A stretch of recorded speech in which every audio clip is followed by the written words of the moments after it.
नमस्कार साथियों, शुरू करते हैं क्लास 10th का हिंदी। चैप्टर 4 तक हम करा चुके हैं। चैप्टर 5 और 6 इसमें होगा, ठीक है।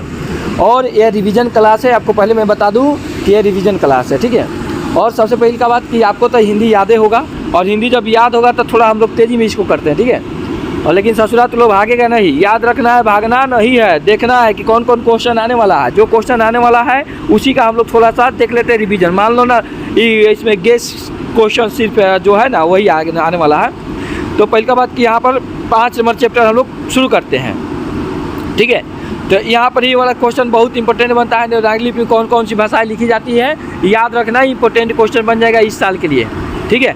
तो देवनागरी लिपि में नेपाली, मराठी में संस्कृत, प्राकृत और हिंदी भाषाएं लिखी जाती है, याद रखना है, ठीक है।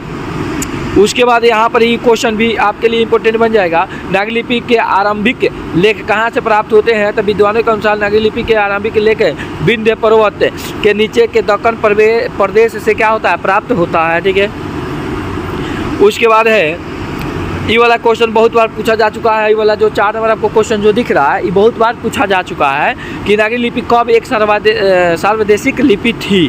तो इसमें 8वीं और 11वीं सदियों में नागरी लिपि पूरे देश में व्याप्त थी, अतः उस समय एक सार्वदेशिक लिपि थी। बस इतना ही याद रखना है, ठीक है। उसके बाद ये क्वेश्चन भी बहुत बार पूछा जा चुका है। 5 नंबर इसको भी हम लोग देख लेते हैं कि देवनागरी लिपि के अक्षरों में स्थिरता कैसे आई।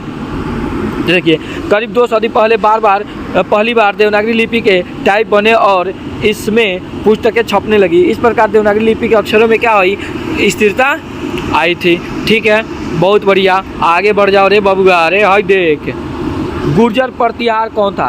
ये क्वेश्चन आपके लिए इंपॉर्टेंट बन जाएगा इस साल के लिए, इस साल के लिए बन जाएगा। विद्वानों का विचार है कि गुर्जर प्रतिहार बाहर से आए थे। इसमें ईसा की 8वीं सदी के पूर्वार्ध में अवंती प्रदेश में इन्होंने अपना शासन स्थापित किया और बाद में कन्नौज पर अधिकार कर लिया। महिर भोज, महेंद्रपाल आदि प्रख्यात प्रतिहार शासक हुए, ठीक है। तो यहाँ पर ये क्वेश्चन बहुत बार पूछा जा चुका है और मेरे हिसाब से ये क्वेश्चन इस साल के लिए भी क्या हो जाएगा ना, आपके लिए इम्पोर्टेंट होने वाला है, ठीक है। उसके बाद आगे बढ़िए। यहाँ पर 9 नंबर जो क्वेश्चन आपको दिख रहा है, नागरी लिपि को देवनागरी क्यों कहा जाता है। इस क्वेश्चन जो है आपके लिए बहुत इंपॉर्टेंट बनने वाला है इस साल के लिए, ठीक है। तो देखिए, नागरी नाम की उत्पत्ति तथा इसके अर्थ के बारे में विद्वानों में बहुत बड़ा मतभेद है ना। एक मत के अनुसार गुजरात के नागर ब्राह्मणों ने पहल नागरी लिपि का इस्तेमाल किया, ठीक है।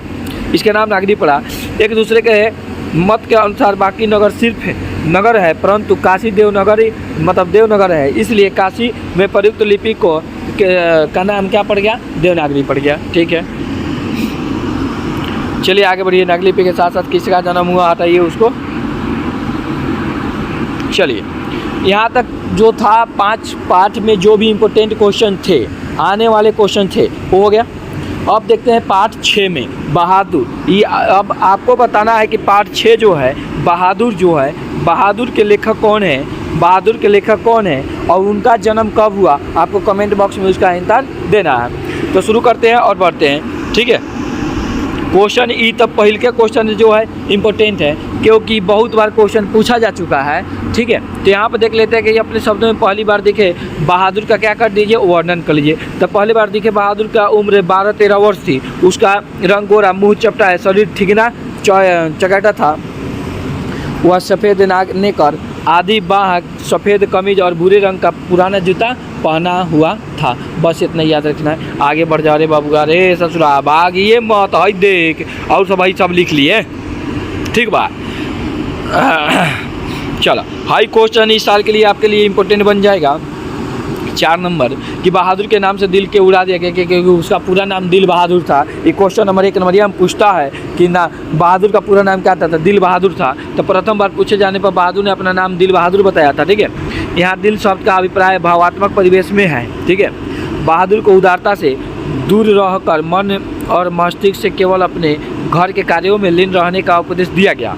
इस प्रकार से निर्मला द्वारा उसके नाम से दिल शब्द क्या कर दिया गया, उड़ा दिया गया। अब भाई क्वेश्चन भी इंपॉर्टेंट बनता है कि बहादुर अपने घर से क्यों भाग गया था। तो बहादुर की माँ उसको बहुत जुतियाई, मतलब पीटी ओकरा के काहेला पीटी, तो ओकरा भैंसिया के मरले था न, इसीलिए उसको दौड़ा दौड़ा के ओकर मतरी मारी थी, है ना, तो इसलिए वो घर से भाग गया। बस इतना ही याद रखना है। आगे बढ़ो आगे बढ़ो आगे बढ़ो। ये क्वेश्चन देख रहे बाबू, हाई क्वेश्चन देखो, घर क्यों छोड़ दिया, ये क्वेश्चन थोड़ा सा देख लेना। उसके बाद ये वाला क्वेश्चन जो 7 नंबर आपको दिख रहा है, 7 नंबर ये जो क्वेश्चन दिख रहा है, ये क्वेश्चन ठीक है, ये इंपॉर्टेंट क्वेश्चन है, ठीक है, इसको देख लेते हैं। घर आए रिश्तेदारों ने कैसा प्रपंच रचा और उसका क्या परिणाम निकला, ठीक है।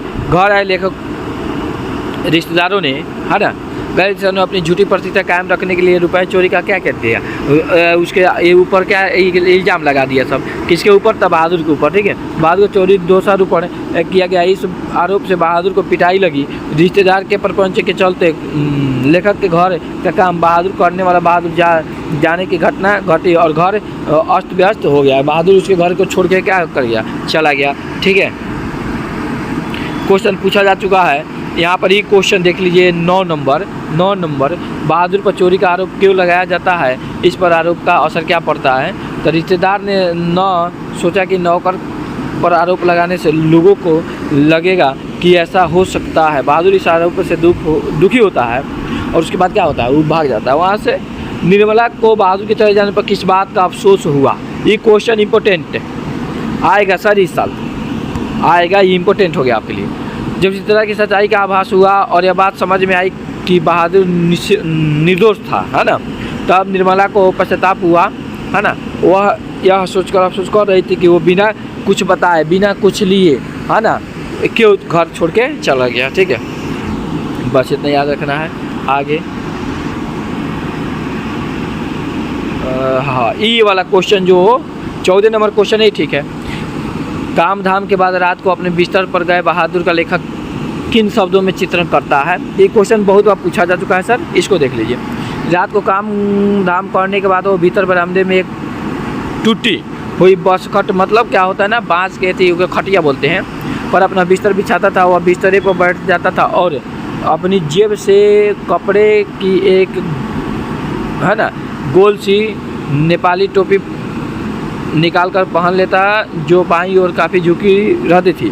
फिर वह छोटा सा आईना निकाल कर बंदर की तरह उसमें मुक देता था। वो बहुत ही प्रसन्न नजर आता था। इसके बाद वह कुछ और चीज़ें जेब से निकाल कर बिस्तर पर खेलता था। बस होता गया, इसमें क्या कुछ हुआ है ना। तो यहाँ तक क्या है कि पार्ट 6 तक आपका हो गया। और आपको मैं बता दूँ कि रिवीजन क्लास है और इसमें जो क्वेश्चन पर मतलब ध्यान दिया गया है वही क्वेश्चन सर आएगा इस साल एग्ज़ाम में, इतना याद रखिए, ठीक है। तो अगर वीडियो आपको पसंद आया हो तो लाइक और सब्सक्राइब कर दीजिएगा। मिलते हैं नेक्स्ट क्लास में, तब तक के लिए जय हिंद जय भारत।